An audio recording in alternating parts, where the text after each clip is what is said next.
¿Qué tal? ¿Cómo están? Bienvenidos al vuelo. El día de hoy tendré el gusto de conversar con Flor Pablo, congresista del Partido Morado.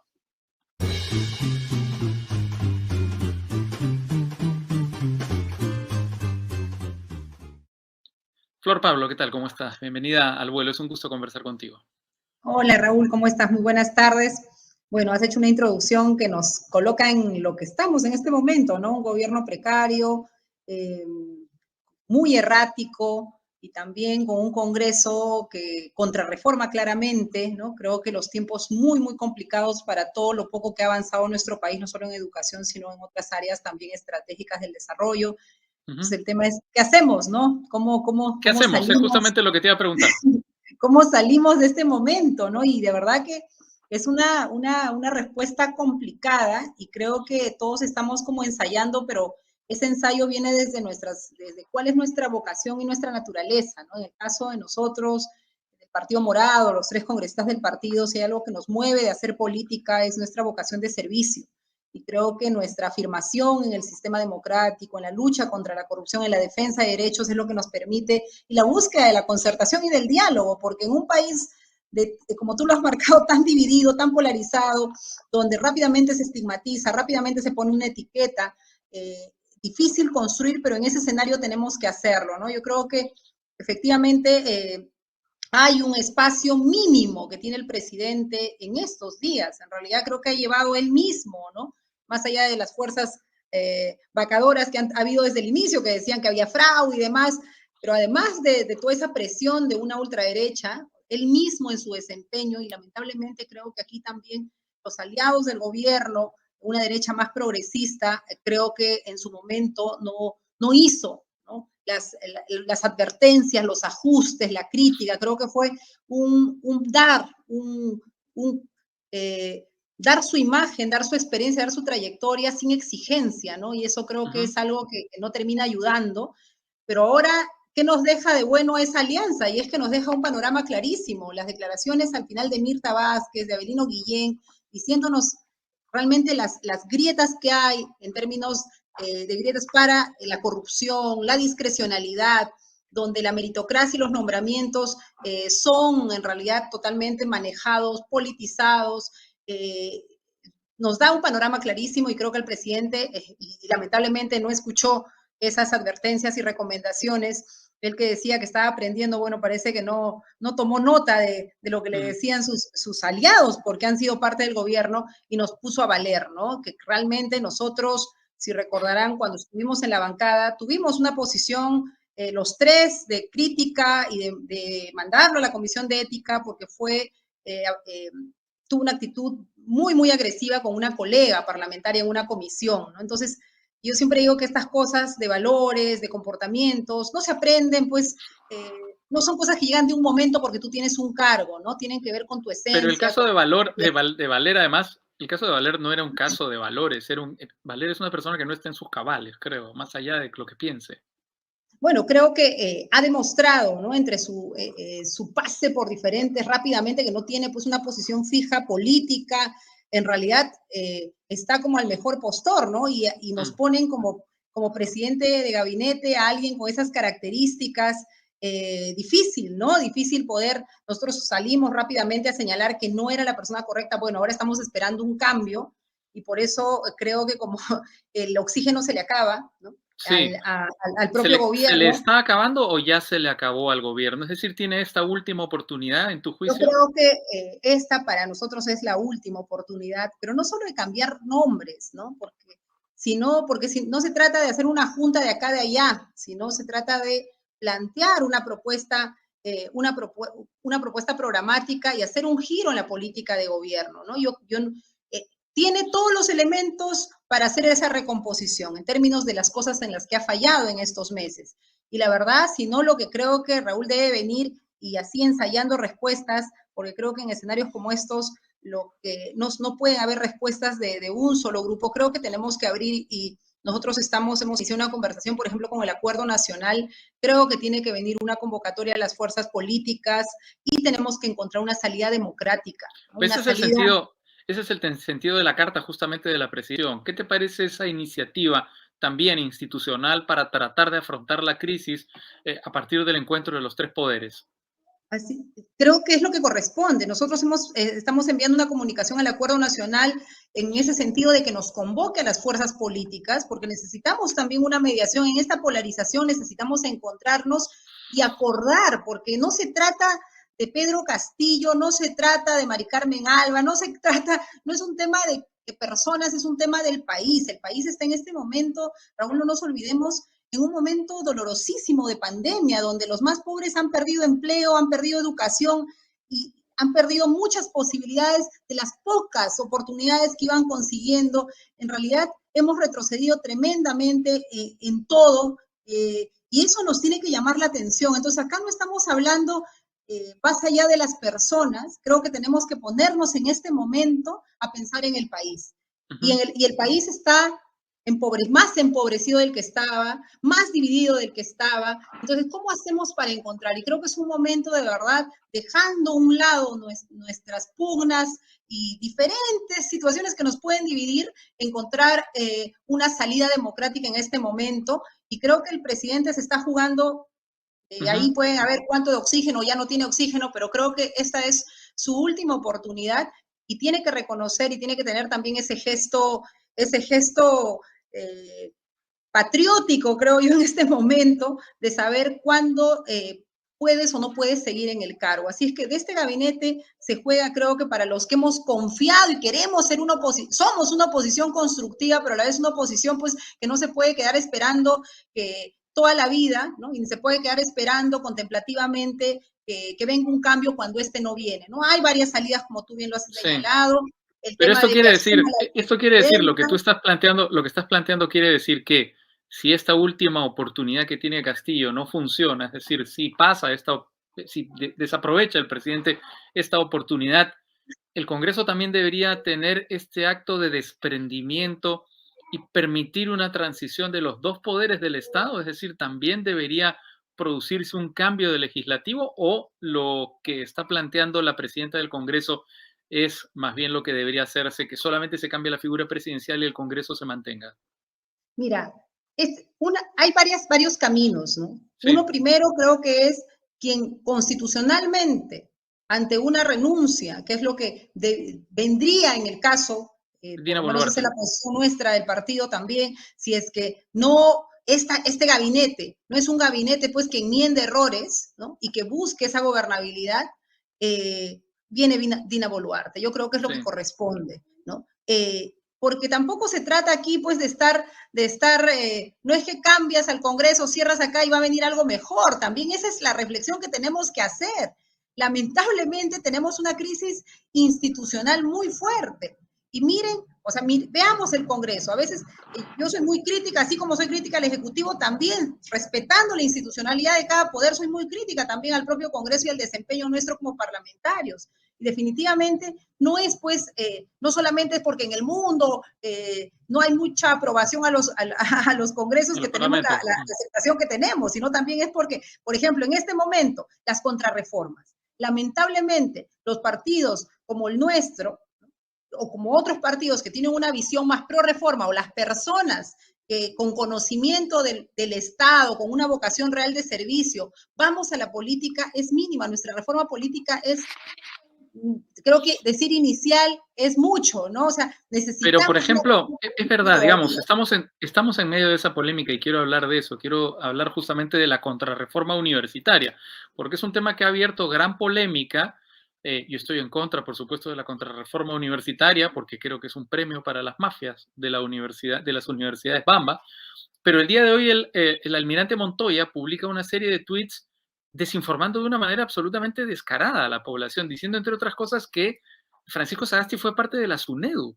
Entonces, digamos, yo puedo comprender que haya gente que no esté a favor de la reforma universitaria, pero digamos, comportarse de una manera tan mentirosa, tan descarada, tan manipuladora, ya es incluso un nivel más, ¿no? No sé cómo lo ves tú. Mira, Raúl, me has hecho recordar, las semanas pasadas, yo en el Congreso, grupos políticos repartían un anillado con mi nombre, ¿no? con puras mentiras, y entre ellas este tema de Francisco Sagasti, los morados, que hemos copado todo el gobierno, que hemos copado la SUNEDU. Mentira, por favor, o sea, en realidad nunca Francisco Sagasti ha sido miembro del consejo directivo de la SUNEDU. Efectivamente, se ha sido parte de los comités de evaluación convocado por su trayectoria. No se ha convocado a alguien que no conoce ni no merecía.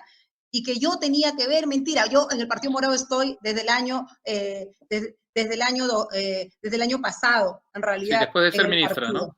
Que dejé de ser ministra, yo no tenía Sí. ninguna vinculación con el partido, he conocido a Francisco Sagasti en la coyuntura electoral, y tenemos cada uno nuestras trayectorias que la gente totalmente transparente, en el caso mío, del expresidente Francisco Sagasti, de las personas que quieren comenzar a embarrarnos, pues, porque como ya no hay argumentos, comienza la campaña de la mentira. Y eso también hay en el Congreso, ¿no? Y tenemos que ser conscientes de que acá no es solo cambia de presidente, sino también cambia de actitud Congreso, porque si no, en realidad hacemos inviable nuestro país, ¿no? Entonces creo que el tema, por ejemplo, de la SUNEDU pone también un punto de quiebre, creo, en cómo debiéramos de comportarnos en el Congreso, ¿no? Aquí no se trata de favorecer a un grupo u otro, acá se trata de pensar una política pública como es la educación. Y además, que buscando información es tan claro, Raúl, que tú ves que luego del licenciamiento nuestras universidades han mejorado tremendamente. No lo digo yo, no lo dice el superintendente porque se nos ocurre. Y no son estándares extraordinarios de calidad, son estándares mínimos de calidad. Así es. Nuestra reforma universitaria ha sido una reforma de mínimos. Exacto. No una reforma de excelencia. Así ese camino debiéramos de ir. Imagínate que el licenciamiento es que tengan profesores a tiempo completo en un porcentaje mínimo aceptable de una cuarta parte de los profesores a tiempo completo. Imagínate eso, que haya claridad y transparencia en la contabilidad, que haya laboratorios, que haya planes de estudios ordenados. Que haya investigación. Que haya investigación, ¿no? Que todas las universidades tengan vicerrectorados o áreas que se hagan cargo de la investigación. Imagínate, estamos hablando pues de si vamos a dar servicio educativo, tengamos lo mínimo para asegurarle que nuestros jóvenes se formen profesionalmente y no sea solo que la formación profesional termina siendo fruto del esfuerzo personal, ¿no? Y una carrera solitaria de los jóvenes, sino que tanto la universidad pública como la a veces es más dramático incluso, ¿no? A veces es incluso más dramático porque había universidades, no sé si volverá a haber universidades con una calidad tan paupérrima que básicamente estafaban a los alumnos que creían que estaban estudiando una carrera y que luego no eran competitivos. No importaba cuánto se esforzaran porque no tenían un punto de partida elemental para poder entrar después al mercado laboral. Así es. Mira, 48 universidades. ¿Quiénes creen que están detrás de todo esto? Están desde el inicio, mira, de la ley universitaria porque se vieron afectados en sus intereses. Hay que recordar aquí, el interés de la reforma universitaria es el interés público del estudiante, un estudiante con una educación de mínimos. Imagínate, eso creo que recalcarlo porque pareciera que nuestra reforma es, no, así eso debemos de ir, pero ni siquiera estamos permitiendo que eso mínimo se asiente, cambiando la composición de la SUNEDU, ¿no? Y claro, hay 48 universidades no licenciadas, pero acá aparecen en el escenario algunas universidades públicas lideradas por la rectora de San Marcos, que ya aparece de renovación popular. Mira, yo soy sanmarquina y de verdad me da muchísima pena y menos mal que ya los sanmarquinos están saliendo a pronunciarse, a comunicarse. He visto un pronunciamiento de 160, profesores de San Marcos que están a favor de la SUNEDU y que están criticando de manera muy directa y muy contundente las actitudes de su rectora. Y creo que ya correspondía, porque la verdad se asume la vocería de todos los sanmarquinos en una defensa que lamentablemente es totalmente errada, ¿no? Es errada porque ¿cómo va a pretender volver a un modelo de la Asamblea Nacional de Rectores con participación de universidades públicas y privadas en un organismo supervisor? Un supervisor no puede ser juez y parte. No, pero claro. ¿qué cosa quieren? Quieren volver a manejar las cosas como antes, de manera discrecional, con clientelaje político. Entonces, extrañan esa vieja forma de gestión universitaria y aparece este falso concepto de la autonomía, ¿no? Que la SUNEDU no permite la autonomía. Por favor, la autonomía está establecida por la ley universitaria, justamente. Y lo que quieren es las privadas entrar por la puerta falsa y las públicas, con esas malas autoridades, algunas públicas quieren volver al viejo estilo de gestión. Y bueno, se Sí. ha aprobado en primera votación, falta la segunda, y yo tengo la confianza que con todo lo que estamos diciéndole a los colegas parlamentarios puedan recapacitar y hacer una reflexión de su Pero por voto y cierto, poder votar en contra. el ejecutivo no ha hecho nada, no ha observado, Es no parece que fuera a un, observar. un silencio, salvo Sunedu, ¿no? Salvo Sunedu, el superintendente que Claro, está ahí también en la defensa, pero el ministro de Educación, pareciera que no hay ministro de Educación que no dice nada. Nunca he visto en todos estos años, este es el gobierno que tiene ministros que no defienden las reformas. y el Mira, presidente es un todo, profesor. Eso es esas fantástico. son las contradicciones de un gobierno que prometió que su eje iba a ser la educación, porque bueno, ¿qué le queda a un país como el nuestro, Raúl, si no es apostar decididamente por la educación para mejorar competitividad, productividad, Sí, ciudadanía? En realidad la pero educación no es es un la eje de única, desarrollo fundamental, ¿no? Pero no es bueno, la única contradicción, Flor. Otra contradicción bueno, flagrante era, por ejemplo, el nombramiento de una integrista religiosa como ministra de la Mujer, es decir, una persona que defendía exactamente todo lo contrario a lo que ha defendido históricamente el Ministerio de la Mujer. Algo inexplicable, bueno, no inexplicable, porque se supone que el camino que quiere plantear el gobierno, los sectores más conservadores de este gobierno, es cerrar el Ministerio de la Mujer para abrir el Ministerio de la Familia. Y ese era el camino hacia el que conducía esta mira, señora, en ¿no? un Pero bueno, país es una cosa de terrible tomando... feminicidios, en un país de Exactamente, tantas violaciones de nuestros niños, de nuestras niñas, es inadmisible pues que tengamos personas que no levanten la bandera de la protección, del cuidado, del derecho, de la no violencia, ¿no? Y que ellas mismas sean testimonio de todo lo contrario. Es realmente, esperamos que todo eso se pueda corregir y seguiremos, ¿no? No solo desde el Congreso, sino desde la acción ciudadana, que es lo que toca en estos tiempos.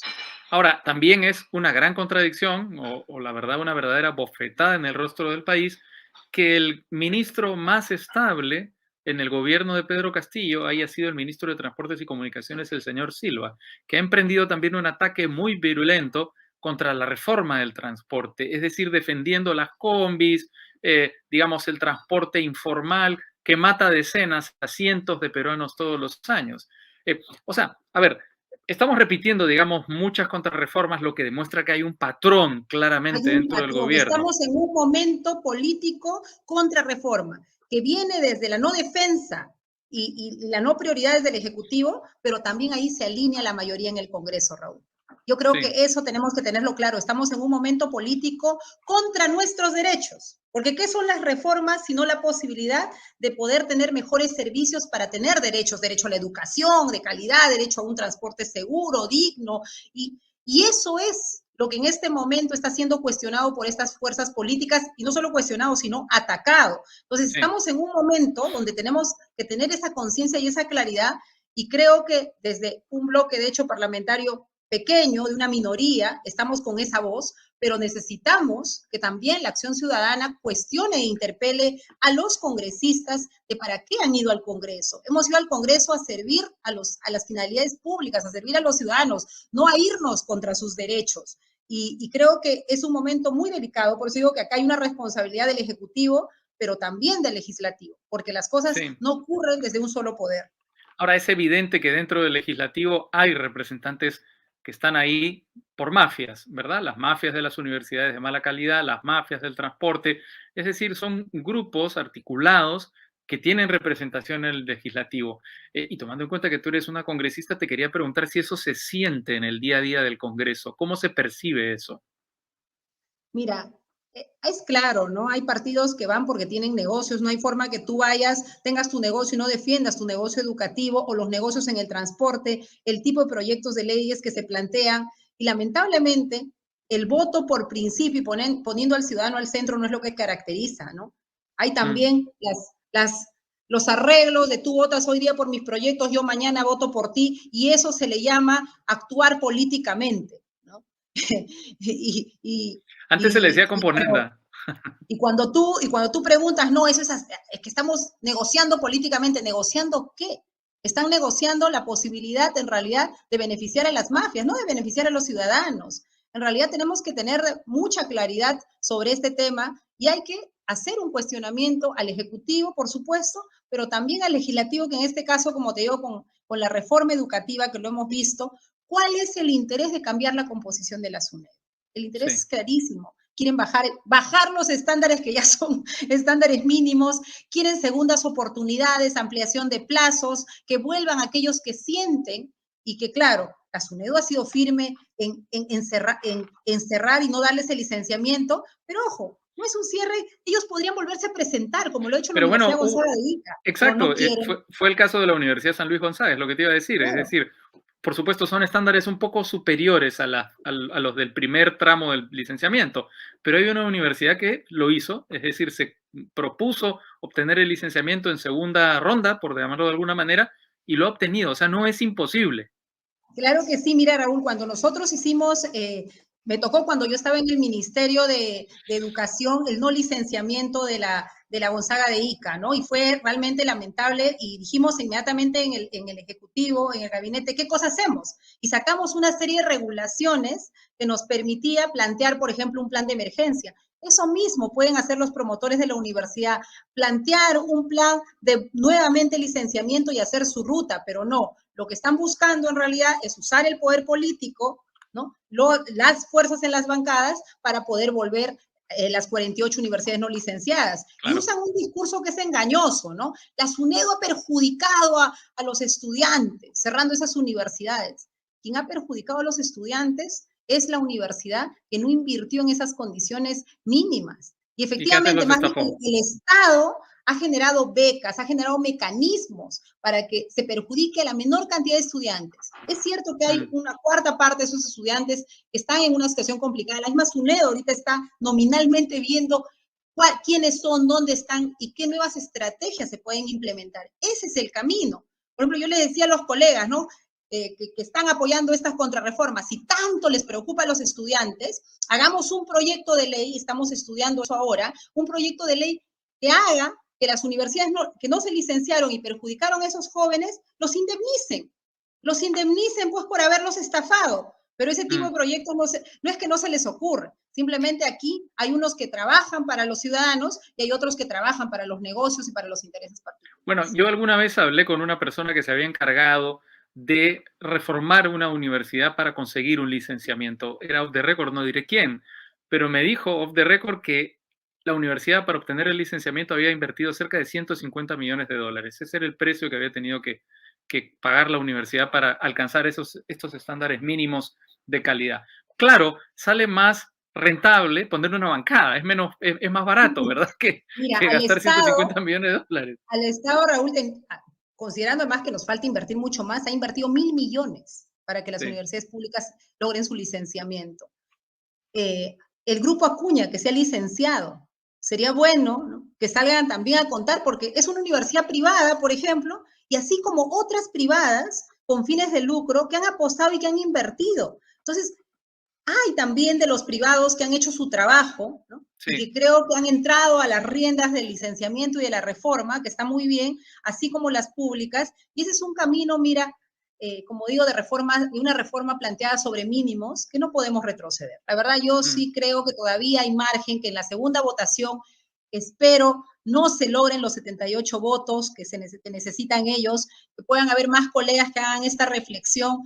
Claro, yo escuchaba a la lideresa de Keiko Fujimori de Fuerza Popular señalar que ellos, lo de la SUNEDU, bueno, ya han votado